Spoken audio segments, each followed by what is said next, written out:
on another episode of AskJMO. Today, my special guest is Macie Harter. She is a senior. She just committed to a D1 school to play softball at MTSU, and she also plays basketball.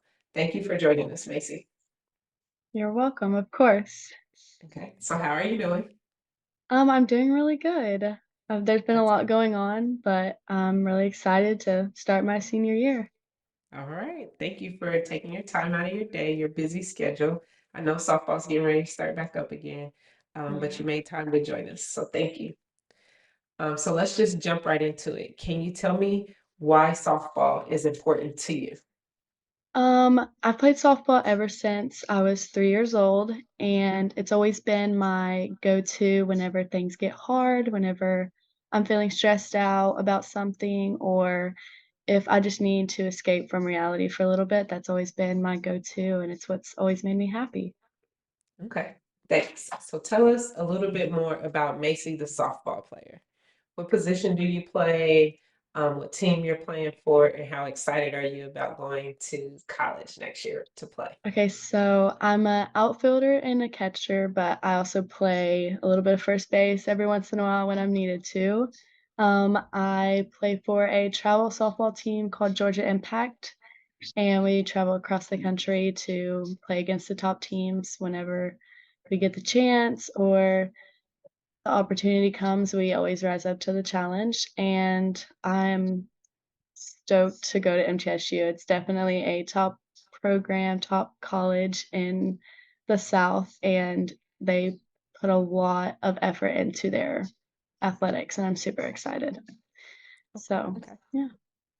So I got to talk to you a little bit during the time that you were waiting to hear from a school to give you an offer. Can you just share with us kind of the stress that gives you Oh during my that time? gosh. It was so stressful. I was, like, constantly second guessing myself and was like, "What if nothing comes?" Like, I put all this work in just for me to not get those offers, and I was just constantly, like, texting people, emailing coaches, and just it felt like nothing was coming through until it finally did, and then whenever it did, I felt, like, so much relief, and I was like, I overthought all of that for nothing. Okay. So what are some of the things that you second guessed yourself about? I second guessed whether everything I did up until that moment was enough, and I second guessed whether I was actually as good as I thought and good enough to play at that D1 level. Okay. And so how do you think others like deal with that? How did you deal with that and how do you think others deal with those type of thoughts? I kinda just leaned on my, like, support system around me, like, my parents and stuff, and my coaches. They were constantly telling me, like, "Just give it time, it will come, like, I promise, like, your offers are going to start rolling in, like, don't stress." And I think other people cope with that in the same manner. Like, I feel like their coaches are a big reassurance in the factor, and they can constantly, like, rely on them to give them that, like, reassurance. Okay. And so you've always been a pretty high performing athlete.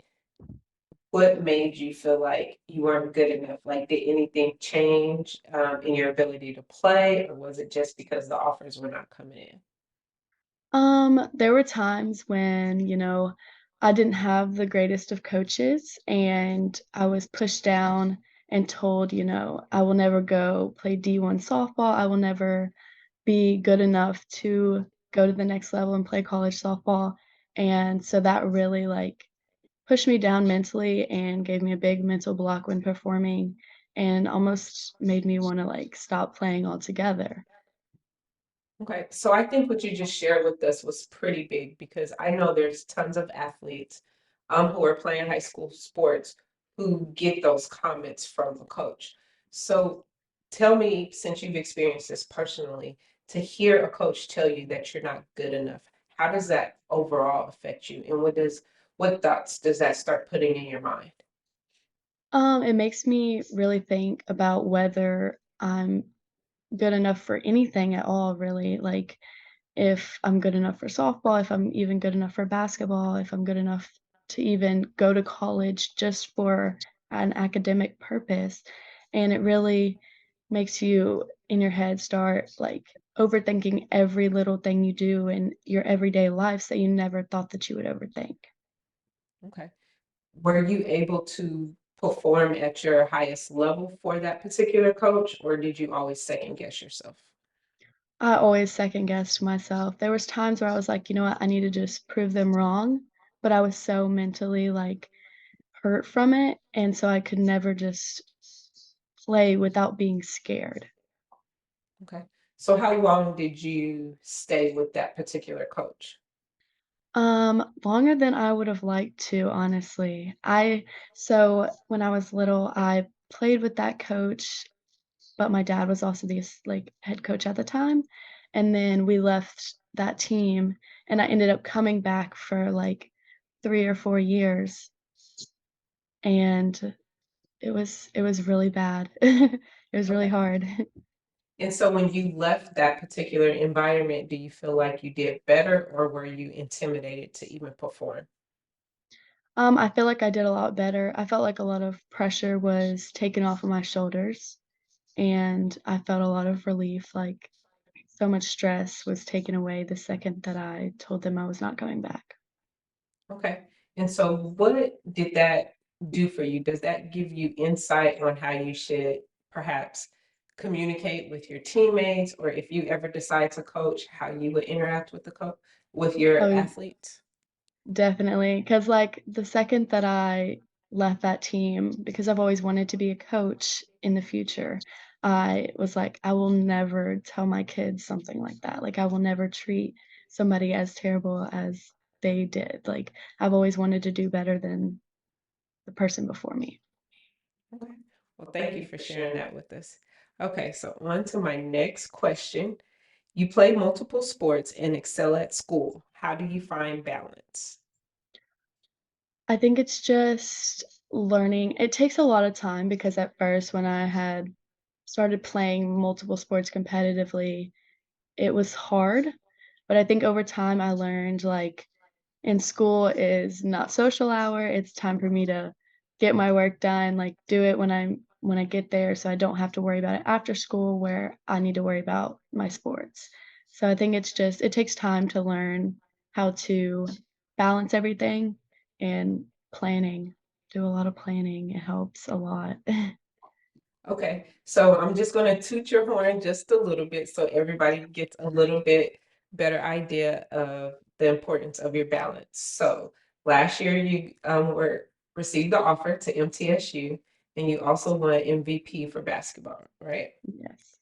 Okay, so this means you're highly performing in both of these sports that you're playing, but you're also doing very well in school, right? Yes.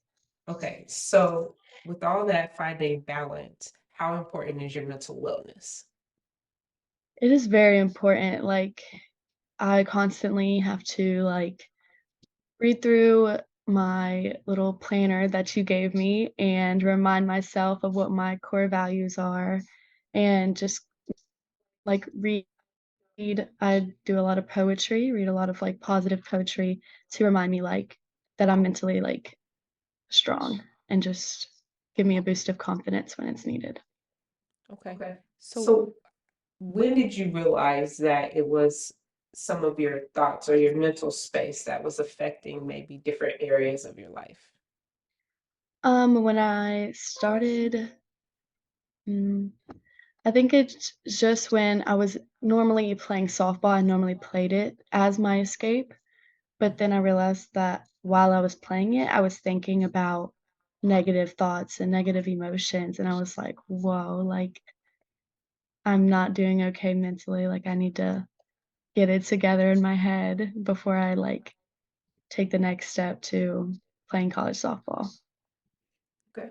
And so, how do you think that will, because you're aware now of your thoughts and what helps you find a place of balance and what your support system is, how much better do you think you'll be able to produce in college?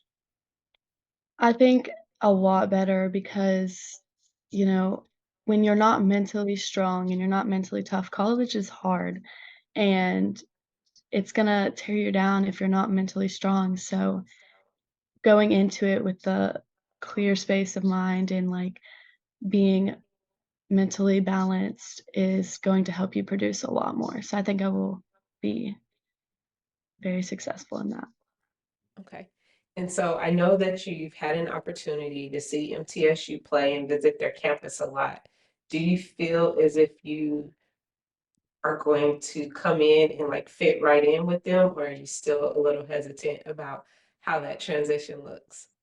Oh, I think I will fit right in because I've met all the girls and we've, like, hung out outside of softball, and all the girls are so fun, like, I enjoy being around them so much, and they're so welcoming, like, I'm not even there yet, and I still feel like I'm part of the family already. It's an amazing atmosphere. Okay, well, that's good. So it sounds like the transition for you so far is going really well. Yes. Okay. So my next question is more women slash professional athletes are speaking up about mental health and the effects in sports. Can you share with us how it affects you and why you think this is important? So, I think from a young age, I played baseball and I also played football, and I was always, like, being told, "Oh my god, girls can't play baseball, girls can't play football, like, they're not good, they're not strong enough for that, they're not fast enough," and it's always been put an image in my head that, women need to stick to women's sports, and they need to even sometimes women's sports is not irrelevant, you know? And so, I think the biggest thing is just, like, it puts a mental block in your head and makes you, like, question whether, like, is baseball better than softball? Is, like, a constant, like, question that everybody asks, and it's always baseball because it's men that play baseball, and it's not women, and so I think that it plays a big role in my life, especially because of softball, and my school is a very, like, men's sports school, and so, like, we're constantly having to battle with guys and even the staff at the school, and it's a big debate, and it's gonna be a debate for a while until we make men realize that women are the crap. There you go. Okay. And so seeing other women speak up about their mental health, even the professional athletes that have lately been speaking up about their mental health and their importance, how impactful do you think that is? I think it's very impactful because, like, my idol ever since I was little was Jenny Finch, and she has been somebody I looked up to my whole life, and she takes a stand on, like, women's mental health and, like, all of that stuff, and so it really made me wanna be like her and made me feel more confident and be like, "Okay, I got this," just because she said it, you know? So I think it's, like, really good that 'cause of all the little kids that look up to all of those big women in sports and really makes them believe that they can do it just because they said that they could do it. Okay. So if you were to put out a catchphrase or just a saying to other women in sports about mental wellness, what would that be? Yeah, I definitely did send you that question. Oh gosh. Um,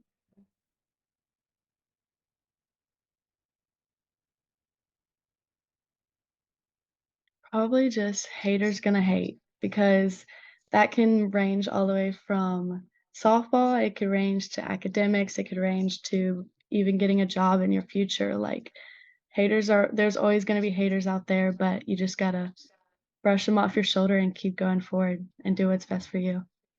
Okay, I like that. Okay, so the next question I have is what is your biggest mental barrier right now? Oh, probably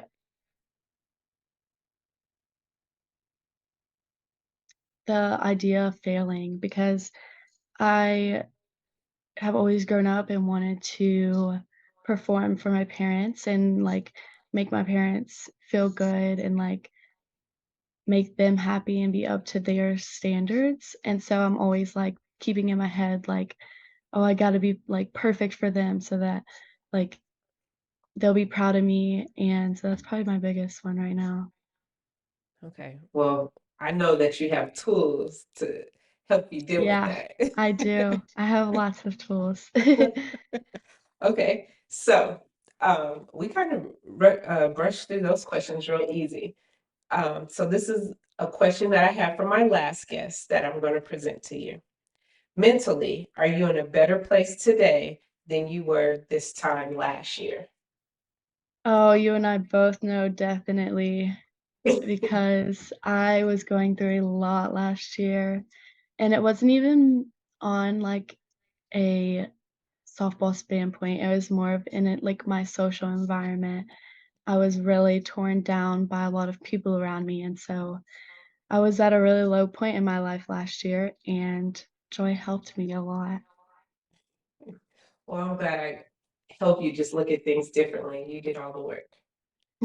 O- Okay, so I told you some different questions I was going to ask you. So pick a number 1 through 5, and then we'll see whatever question that pulls up. 4. Okay, 4. What do you do to take care of your mental health? Um, I went to therapy a lot. I did that. I picked up a few hobbies. I like to read poetry, and I also like to just go like I like to go outside and just sit by the pool and read, like, different, like, quotes and different books just to just take time to myself and just gather my thoughts. It's fun. Okay, well, thanks for sharing. When you initially started therapy or even had the thought of therapy, what was that biggest fear? It was definitely what everybody was gonna think if they found out, like, because it's not necessarily acceptable to be not mentally okay, which there's so many people that aren't mentally okay, but they just don't take therapy because they don't wanna be judged by other people. Okay. Okay. And And so, so how how did did you you get get to a to a place place where where you you felt comfortable sharing that you were receiving services? It definitely took a few weeks and a few sessions of therapy for me to, like, realize that, I think everybody needs therapy or a way to cope or some sort of, like, way to find happiness, and so I realized that it's okay to not be okay, and it's okay to have a therapist because everybody needs a little bit of help in their life. Okay. And so, I'm going to ask you this, and I'm pretty sure you haven't thought about it in a while. Can you tell me what your theme song is right now? Oh gosh, um, hmm, it's definitely changed a lot. It's probably "Halftime" by the Yin Yang Twins. Okay, yeah, That that's song way different than the last one you gave me. that song gets me so hype. Okay, good. All right. Well, thank you for sharing. And oh, it is Ask JMO, and I told you to be prepared and ask me a question. So go ahead. Now you're the interviewer. Okay, my question is, do you think everybody needs a therapist? I will say this. It would be helpful if everyone had a therapist because that means everybody would be gainfully employed. That's in my position. But therapy is not, talk therapy is not for everyone. But I do feel and truly believe that there is a way for everyone to help them deal with the mental stressors that they're having. Yes, of course. As a clinician, I'm going to tell everyone to go to therapy, but there's all different types of therapy. So there's brain spotting, and that's not necessarily talk therapy. It's a way that we explore the different avenues and all the thoughts that are happening in your brain. There's EMDR, there is hypnosis therapy. There's all different types of therapy. Even like you said, going out, sitting by the pool, just reading and doing all that. There's different ways to help us process our thoughts. But I think it's important that we all are taking time to do that self care through really managing and trying to determine if we need professional help or if there's other things that we could do in our life to help us deal with the overwhelming feeling of what's ever holding us down. Okay. That's really, yeah. Any other questions? No, not necessarily that I can think of. Okay, cool. So it sounds like I will definitely be a Blue Raiders fan for the softball season of 2024. Yay! Okay, and I really am appreciative and thank you so much for taking time out of your day to come join me and do this interview. Of course, I loved it. All right, I'll talk with you later. Thanks, Macie. Okay. Thanks for watching, everybody. Smash the like button and stay tuned for the next episode.